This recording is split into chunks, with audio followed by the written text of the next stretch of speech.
এর আগের কাহিনীতে আমরা দেখলাম শীতের রাজা হিমরাজ কাটুনপুরে হঠাৎ চারিদিকে বরফে ঢেকে গিয়েছিল। তা দেখে মোটু পাতলু ভীষণ রেগে গিয়েছিল। এবার আমরা দেখব মোটুর শক্তি আর পাতলুর বুদ্ধি দিয়ে কিভাবে কাটুনপুরকে বাঁচাবে। লেন্সটি ঠিক সূর্যের দিকে মুখ করে বসানো হয়।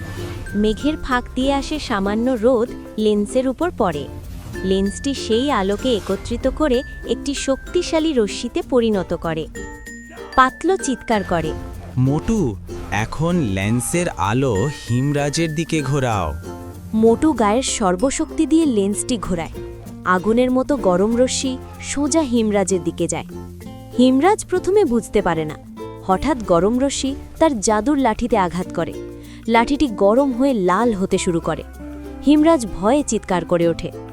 হিমরাজ পালানোর চেষ্টা করে, কিন্তু মোটু এবং তার বন্ধুরা লেন্সের ফোকাস তার উপর ধরে রাখে।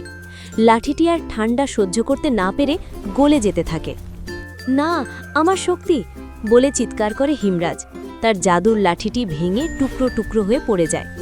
লাঠি ভাঙার সাথে সাথে কালো মেঘ কাটতে শুরু করে। আকাশ পরিষ্কার হয়ে যায়। সূর্য আবার পূর্ণ শক্তিতে কিরণ দেয়। গ্রামের বরফ দ্রুত গলতে শুরু করে। গাছপালা আবার সবুজ হতে থাকে।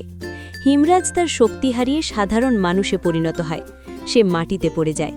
ইন্সপেক্টর দৌড়ে গিয়ে তাকে ধরে ফেলে এবং বলে, ইম্পসিবলকে পসিবল করাই ইন্সপেক্টর কাজ। গ্রামের সবাই উল্লাসে ফেটে পড়ে। তারা মোটু ও পাতলুকে কাঁধে তুলে নেয়। জন, ডন এবং তার চেলারাও, যারা এতক্ষণ ভয় লুকিয়েছিল, বেরিয়ে এসে নাচতে শুরু করে। ডক্টর ঝটকা বলে, পাতলুর বুদ্ধি আর মোটুর শক্তি, এই কম্বিনেশনই আমাদের বাঁচালো। ঘাসিতারাম বলে, আমার ২০ বছরের অভিজ্ঞতা বলছে একতাই বল। মোটু হাসতে হাসতে বলে, সবই ঠিক আছে, কিন্তু বরফ গলানোর পর আবার গরম লাগছে। চাওয়ালা, আরও কিছু জেলেবি আর ঠান্ডা লস্যি দাও তো। সবাই মোটুর কথা শুনে হাসতে থাকে। হিমরাজ নিজের ভুল বুঝতে পারে এবং ক্ষমা চায়। সে বলে, আমি বুঝতে পেরেছি, প্রকৃতির বিরুদ্ধে যাওয়া ঠিক নয়। আমাকে ক্ষমা করে দাও। গ্রামের মেয়র মোটু আর পাতলুকে ধন্যবাদ জানায়। তিনি বলেন, তোমরা প্রমাণ করেছ যে বিপদের সময় ভয় না পেয়ে বুদ্ধি আর একতা দিয়ে কাজ করলে জয় নিশ্চিত। হঠাৎ বক্সার ভাই এসে বলে, আমার ঘর থেকে সব বরফ গলে জল হয়ে গেছে, সব ভিজে গেছে। সে রেগে কাউকে মারতে যায়। মোটু ভয়ে পাতলুর পেছনে লুকায়। পাতলু বক্সার ভাইকে শান্ত করে। সবাই মিলে বক্সার ভাইয়ের ঘর পরিষ্কার করতে সাহায্য করে। এটি দেখে বক্সার ভাইও খুশি হয়ে যায়। ইন্সপেক্টর হিমরাজকে জেলে না নিয়ে তাকে সমাজসেবার শাস্তি দেয়। হিমরাজকে গ্রামের বাগান পরিষ্কার করার দায়িত্ব দেওয়া হয়।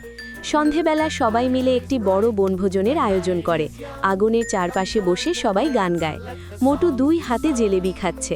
ডক্টর তার গ্যাজেট দিয়ে আকাশে সুন্দর আতশবাজি দেখায়। বাচ্চারা এতে হাততালি দেয়। পরিবেশটা খুব আনন্দদায়ক হয়ে ওঠে। পাতলু মোটুকে বলে, দেখেছ মোটু, আমরা আগে থেকে প্রস্তুত ছিলাম না বলেই প্রথমে কষ্ট পেয়েছি। পরের বার শীতের জন্য আমাদের আগেই প্রস্তুতি নিতে হবে। মোটু মুখে জেলেবি নিয়ে বলে, হ্যাঁ পাতলু, তুমি ঠিক বলেছ, কিন্তু আমার প্রস্তুতি হলো পেট ভর্তি রাখা। পেট ভরা থাকলে কোনো ঠান্ডাই আমাকে কাবু করতে পারবে না। ঘাসিতারাম এসে বলে, মোটু ভাই, বেশি খেও না, না হলে আবার ডক্টর ঝটকার ওষুধ খেতে হবে। এটা মোটু শুনে ভয় পাবার অভিনয় করে। দূরে পাহাড়ের ওপর সূর্য অস্ত যায়। আকাশ লাল ও কমলা রঙে সেজে ওঠে। কার্টুনপুর আবার তার স্বাভাবিক সুন্দর রূপে ফিরে আসে। ইন্সপেক্টর তার জিপে হেলান দিয়ে ডাব খায়। তার জিপের ওপর একটি নারকেল পড়ে এবং জিপের চাকা পাংচার হয়ে যায়। চিঙ্গাম আবার তার সিগনেচার ডায়লগ দেয়। মোটু, পাতলু, ডক্টর, ইন্সপেক্টর, ঘাসিতারাম এবং গ্রামের সবাই গোল হয়ে দাঁড়ায়। সবশেষে মোটু হা হা হা হা করে হাসে এবং বলে, চলো বন্ধুরা, দৌড়াও, সমোসা শেষ হয়ে যাচ্ছে। সবাই মোটুর পেছনে দৌড়ায়। এই কাহিনী থেকে আমরা কি শিখলাম? বিপদে ধৈর্য হারিও না, একতাই বল এবং সঠিক প্রস্তুতি জয়ের চাবিকাঠি।